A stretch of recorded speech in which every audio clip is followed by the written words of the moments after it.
Okay, this is video 78 out of 100. I'm, closing in on 100 videos in 100 days. And these video posts are based on my LinkedIn posts, which I do in text every day. So I add more details and background story through this video. Today was a kind of funny situation I had with one of my clients. I am helping them do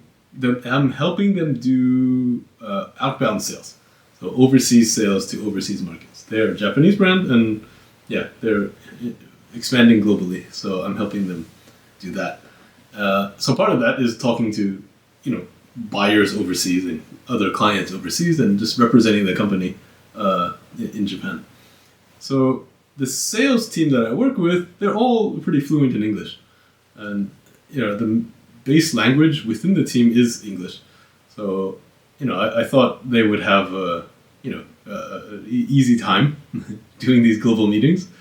So we got out of a first meeting, first phone meeting with a potential client.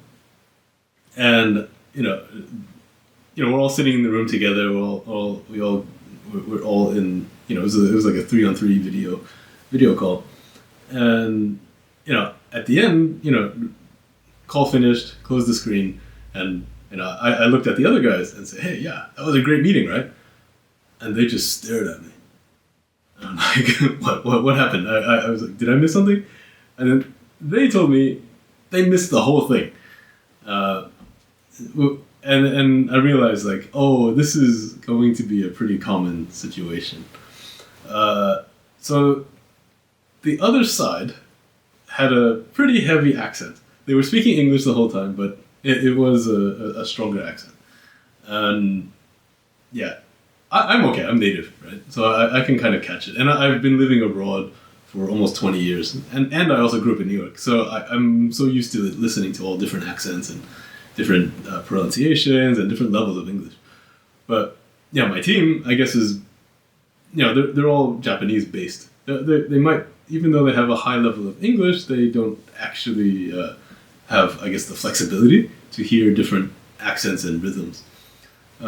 So it was funny because I was in the meeting. I was the one leading the discussion, and I was having a totally normal conversation, but I didn't know that both of those guys were totally lost in that conversation. It's a situation that will likely come up a lot more often as I help other Japanese brands expand overseas. So my advice is, if you are in this situation and you have trouble catching other accents, I totally get it, because it's basically a different language sometimes.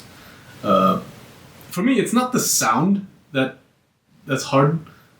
I always recommend trying to catch the rhythm. So sometimes when I talk to different regions and different countries, different accents, for the first time, it takes me a little time to adjust. But the sound and the pronunciation, the vocabulary changes a little bit. But the biggest thing that I found is the rhythm. So different countries have different rhythms and intonation and ways of speaking, mannerisms, I guess, in their tone. So try to get used to listening to different rhythms. And obviously I'm a DJ, so rhythm is a big thing for me. But if you can catch the rhythm, you can just, then things will start to line up in your brain. Because I remember I had an old friend one time who, he's a Japanese guy, and then he had a international transfer to his team. And that guy ended up being his neighbor.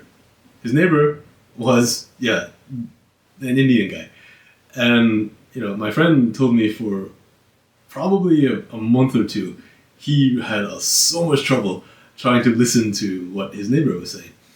And then suddenly, everything clicked. And he had no problems after that. And he totally understood everything after he, I guess, synced his rhythm. So that's what I encourage people to try to train if you can, if you're doing international business, especially with different types of English, is just get used to adjusting your listening rhythm, I guess. You don't need to change the way you speak. If you speak natural, clean, international, global style English, which is what they teach in Japan anyway, then you should be okay from your side. But from their side, yeah, just get used to adjusting your ear and catching different rhythms and cadences. That will help you a lot when you start doing international business. But if it takes you too long, you can give me a call because I am Inbound Alex and I help Japanese brands. Yeah, not only with their inbound, but more recently I'm helping a lot with the outbound and helping Japanese brands do sales overseas. And if you need somebody to help you catch the accent, that's me. Give me a call and let's get started. Okay, thanks again. See you next time.